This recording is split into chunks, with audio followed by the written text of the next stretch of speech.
Hello મિત્રો, કેમ છો બધા? આઈ હોપ તમે બધા મજામાં જશો અને welcome back to my YouTube channel. તો આજે શું કહેવાય, સરસ એવો તડકો નીકળ્યો છે અને સાંજના વાગ્યા છે 5 અને અમે લોકો આવ્યા ગાર્ડનમાં જમીને ચાલવા માટે. મેં કીધું થોડું વોક કરીએ અને વિડીયો બનાવીએ, કેમ કે મેં હમણાં એક યુટ્યુબ શોર્ટ્સ મૂક્યો છે રિલેટેડ કે ભાઈ ઓસ્ટ્રેલિયાની રિયાલિટી. તો જુઓ, અત્યારે આજે તમને પીસફુલ આ બધું દેખાય છે. તો મિત્રો, એના માટે અહીંયા જે મહેનત અમે કરીએ છીએ એના વિશે મેં વિડીયો બનાવ્યો છે. તો મતલબ કે એમાં એવું કીધું કે ભાઈ અહીંયા આવું, અહીંયા ડોલરો કમાવા એટલા ઇઝી નથી. અને અમુક લોકોને હું કહું ને, મારો જેવો અનુભવ થયો છે, ખાસ એટલા માટે હું આ વ્લોગ બનાવું છું કે તમે મોસ્ટલી એવા લોકો જોડે શેર કરજો આ વિડીયો કે જે એવું સમજતા હોય ને જેમના છોકરાઓ ઇન્ડિયાથી ઓસ્ટ્રેલિયા હોય ને બધા અહીંયા કમાતા હોય ને એમને એવું લાગતું હોય કે ભાઈ ઓસ્ટ્રેલિયા ગયા એટલે 30 લાખ તમારે કમાવા, તમે 2 મહિનાનું કામ છે. મારા જોડે આ અનુભવ પર્સનલી બની ગયો છે. મને ઘણા બધા એવું કીધું છે, એટલે હું આજે બધા માટે વિડીયો બનાવું છું કે 30 લાખ કમાવા માટે જે અમે અહીંયા કમર કસીએ છીએ ને, કાલે જ મને કમરમાં શું કહેવાય દુખાવો ઉપડ્યો તો જોબ ઉપર. તો આ વસ્તુ છે કે ઇટ્સ નોટ ઇઝી કે અહીંયા આવીને મેં મારી ગવર્મેન્ટ જોબ હતી એ છોડીને હું ઓસ્ટ્રેલિયા આવી છું તો કંઈક હશે ને, ત્યારે જ ને અહીંયા ટક્યા. અને અહીંયા આવવાવાળા બધા ટકી બી જાય છે, કેમ કે અહીંયા છે એવું તમને વીકલી સેલરી મળે, તમારો પગાર એવો હોય, બરાબર. એટલે મિત્રો, હું આજે વ્લોગ બનાવું છું તમારા બધા માટે કે જસ્ટ ફોર ઓસ્ટ્રેલિયાની રિયાલિટી, કે હાઉસ ધ રિયાલિટી, કે ભાઈ અહીંયા હા 5-6 વર્ષે 10 વર્ષે તમે સેટ થઈ જાઓ પછી તો કદાચ કોઈ અહીંયાથી ઇન્ડિયા બી નહીં જતું. આપણા ઘણા બધા એવા ફ્રેન્ડ્સ છે. પ્રતિક સે હેલો. બધા 5-7 વર્ષે ઇન્ડિયા જાય છે. યસ. કેમ કે અહીંયા જાય તો અહીંયા રેન્ટ ભરવું પડે. એ કહો, બધાને રેન્ટ તોય ભરવું જ પડે. લાઈક જેનું ઘર ના હોય પોતાનું, લાઈક સ્પેશિયલી સ્ટુડન્ટ આવતા હોય તો લાઈક 1 મંથ માટે જાય તો બી એમને બધા બિલ ભરવું પડે. એટલે અહીંયા આપણો સેકન્ડ ઘર અહીંયા મૂકીને ઇન્ડિયા જવું પડે. એટલે અમે લોકો બી ઇન્ડિયા જઈએ ને મિત્રો, તમારું અહીંયા ભાડું ચાલુ જ હોય છે. એટલે ઇન્ડિયાવાળાને તો એમ જ કે આવતા નથી ઇન્ડિયા, શું થયું, આવો ઇન્ડિયા. એમ ઇન્ડિયા નથી આવતું. આ મારી ખરેખર હું રિયાલિટી કહું છું મિત્રો, કેમ કે મેં અનુભવ કર્યો છે. તો હું મારું ચેનલ જ શેના માટે છે, કેમ કે હું રિયલ લાઈફ વ્લોગ્સ બતાવું છું, બરાબર, મારા વ્લોગ થ્રુ, કે મારી ઓસ્ટ્રેલિયાની લાઈફ કેવી છે, દેટ્સ ઇટ. તો એટલા માટે એટલે તમે આજના ખાસ વ્લોગ મેં કીધું પ્રતિક આપણે એક વ્લોગ બનાવીએ. અને ઘણા બધા અમુક લોકો છે કે જેમને હજુ બી એવું થાય છે કન્ફ્યુઝન કે ભાઈ ઓસ્ટ્રેલિયા ગયા ને તમારે તો કે સારું, તમારે તો જલસા કે ડોલરોમાં પગાર આવતો હશે, પણ એવું છે નહીં. હા, ડોલર એટલો ખર્ચા બી સામે બહુ જ હોય છે. એ ખર્ચા વિશે બી અમે અલગથી વ્લોગ બનાવશું, જો કોમેન્ટમાં લખજો. મેં એક તો બનાવ્યો છે શું ખર્ચા થાય છે ને એ બધું. અને એટલે બધાને એવું લાગતું હોય ને કે 30 લાખ કમાવે એમ એકદમ ઇઝી, કે કેવું કે પાછળ આપણે પેલું બેકયાર્ડ જેવું હોય ને, પાછળ એમાં ઝાડ હશે ને ડોલર તોડી લેતા હશે, બસ. પણ એની પાછળ એટલી મહેનત, લાઈક 5 વાગે ઉઠવાનું ને રાતે 10 વાગે. બધું દેખાય છે મિત્રો, છાલાન બાલા એ અમારા બોક્સો ઊંચા કરીને બધું કરીને આવું થાય છે. 10 વાગે સૂઈ જવાનું હોય, બપોરની ઊંઘ ના મળે અને ખાવાનું બી ઠંડુ ખાવું પડે બીજા દિવસે. એ તો નો ડાઉટ છે, એ તો ને બધા એક જ ટાઈમ ખાતા હોય. અને યસ, અને બીજી વાત રહી કે બધું જ લાઈક ફ્રેન્ડ્સ છોડીને આયા, ફેમિલી, ફેસ્ટિવલ એટલે બધા તહેવારો, અને ફૂડ, લાઈક ઇન્ડિયાનું ફૂડ એટલે કેવું સ્ટ્રીટ ફૂડ જે મળે ને એ ઇઝીલી આગળ ના મળે. મળે તો બી પણ કેટલું મોંઘું મળે, એટલે વિચારીને લાઈક જવાય જમવા. અને બધા એવું કહેશે કે તો કેમ ગયા ઓસ્ટ્રેલિયા, પાછા આવી જાઓ ઇન્ડિયા. ભાઈ, પહેલી વાત તો મારા હસબન્ડ અહીંયા સ્ટુડન્ટ ઉપર આવ્યા હતા, એટલે મારી ગવર્મેન્ટ જોબ હતી ઇન્ડિયામાં, પોસ્ટમાં જોબ કરતી હતી હું. મેં 2 થી 3 વર્ષ કરીને હવે મારે પ્રમોશન આવવાનું હતું કે જેમાં મારી સેલરી કદાચ 40,000 અપ થઈ જાત મિત્રો, 40,000 ઉપર મારો પગાર થવાની તૈયારી જ હતી. અને મારા ઓસ્ટ્રેલિયા આવવાનું થયું, લગ્ન થયા, બરાબર. એટલે બધાએ એવું બી કીધું કે ઓસ્ટ્રેલિયાથી ઇન્ડિયા પાછા આવતા રહો. તો હું પાછા આવવા માટે ઓસ્ટ્રેલિયા નથી આવી. હું તમને બધાને અહીંયા રિયાલિટી બતાવું છું, તો તમને ગમે છે કે નહીં પહેલાં તો એ કોમેન્ટ કરો મિત્રો, કે ભાઈ ના તમે ખરેખર સરસ બતાવો છો. અને અહીંયા આવું હોય તો એક મનમાં લઈને જવાનું કે મહેનત કરવી પડશે. આજે કદાચ હું એક દિવસ બી જોબે ના જાઉં ને જોબ ઉપર, તો મને એમ થાય કે યાર નુકસાન થયું. કેમ કે તમારે દિવસનો પગાર હોય જે તમને અઠવાડિયે મળે, અને એનાથી તમારે ભાડું ભરવાનું હોય, ફ્યુલ, પ્રતિક, યસ, બધા ખર્ચા હોય સાઈડમાં.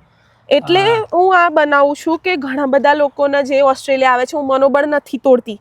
આવવાના હો તો ઓલ ધ બેસ્ટ આવો. અને હું તો કહું છું કે અહીંયા આવીને તમારું જે ડ્રીમ છે એ પૂરું કરો. મેં ક્યારેય નહોતું વિચાર્યું કે હું ઓસ્ટ્રેલિયા આવીશ, પણ આયા પછી હવે તો લડી લેવાનું જ થાય છે. શું કેવું? અને બધા અહીં આગળ આવીને કેમ સેટ થઈ જાય છે, લાઈક અહીં આગળ quality of air, like atmosphere એટલું સારું હોય છે ને. તાજી હવા છે. યસ, ફ્રેશ એરના લીધે અહીં આગળ બધાનું આયુષ્ય લાઈક 5 થી 10 વર્ષ બૂસ્ટ થઈ જાય છે. કેમ કે અહીં આગળ કોઈ ભગવાનના હાથમાં હા છે. એ ભગવાનના હાથમાં છે, પણ અહીં આગળ કોઈને લાઈક બીમારી ટચ વુડ કોઈને થતી નથી, લાઈક નોર્મલી કોઈ બીમાર પડતું નથી અહીં આગળ. એવું ના હોય, એ બધું ભગવાનના હાથમાં છે મિત્રો. હું અલગ રીતે કહેવા માંગુ છું રિયાલિટી, કે ભાઈ મેં જે વિડીયો મૂક્યો ને એમાં મેં એવું કીધું, કેમ કે મારા જ અમુક જે ઓળખીતા હોય ને એ બધા કે આ પ્રતિક તાર તો કે 30 લાખ કમાવા તો કે આમ કે 2 નંબર શું કહેવાય બીજા હાથની આમ શું કહેવાય હું પ્રતિક કે બીજા હાથનો ખેલ. હા એમ મતલબ એમના માટે છે કે જે રીતે અમે અહીંયા ડોલર કમાય છે ને, કદાચ તમારે એ બધાને ત્યાં ગવર્મેન્ટ જોબ હશે ને તો શાંતિથી બેઠા બેઠા 10 વાગે સ્કૂલમાં જાઓ, 5 વાગે ઘરે આવો, બરાબર. એ બધું છોડીને બી અમે લોકો તો અહીંયા મારી તો હું બી ટેટ પાસ હતી, તો મારું કદાચ અત્યારે હું ટીચર બની બી ગઈ હોત મિત્રો, તો બી હું અહીંયા આવી છું અને તમને બધાને રિયાલિટી બતાવું છું. તો પ્લીઝ તમે શું કહેવાય સારી કોમેન્ટ્સ કરો અને મને લખો કે ભાઈ આ બધું તમને ગમે છે. અમે જે છે સચ્ચાઈ $450 અમારું રેન્ટ છે. કેમ કે અમે પર્સનલ રહીએ છીએ અને વીકલી અઠવાડિયાના. અમે લોકો શેરિંગમાં રહેતા હતા. પર્થમાં અમે શેરિંગમાં હતા તો આપણું કેટલું હતું? $300 હતું. એટલે અમે અલગ રહેવાનું ડિસાઈડ કર્યું કે ભાઈ થોડું શેરિંગમાં રહીએ તો પાછું બધું ખાવા કિચનમાં પ્રોબ્લેમ, એટલે અમે હવે અલગ રહીએ છીએ મિત્રો, બરાબર. એટલે એવું છે અહીંનું ભાડું. અને સ્ટુડન્ટ જે આવે છે ને એ ખરેખર અહીંયા આવીને જે કોર્સ લઈને આવે તો યુનિવર્સિટીની ફી ભેગી કરવા માટે પ્રતિક બે લાઈક ડબલ શિફ્ટ કરતા હોય, લાઈક સવારે જઈને પછી કલાક મળે તો એમાં ટિફિન લઈ આવે કે બ્રેડ ખાઈ લે કે દૂધ, આઈ હેવ સીન ધેટ. ને પછી બીજી જોબ જવા માટે તૈયાર થઈ જાય.